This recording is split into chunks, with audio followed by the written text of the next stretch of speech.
So let's say that for some reason we want to charge multiple ray guns at once. Can we do this? Well, yes we can. We can use the splitter.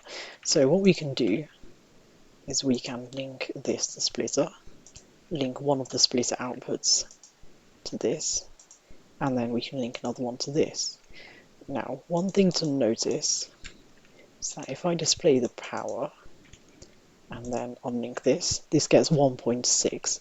So it will split it into the number of outgoing connections that you actually have, not the number that are available.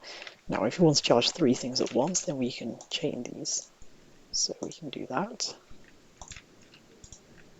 And now we are very slowly charging 3 ray guns at once. So let's say we're charging a ray gun, we've been waiting a whole 3 seconds now, we're getting kind of bored. Is there any way to charge this faster? Well, yes there is. We can use combiners. So if we replace this with a combiner, you can see this has 2 inputs and 1 output, so it does, well, exactly what you think it does. If we link these 2 up, then we get a higher output power. So we've got 4 watts in total going in and 3.2 going out. And we can kind of chain these as well if we want to. So we could have 2 over here, like that, to get even more power.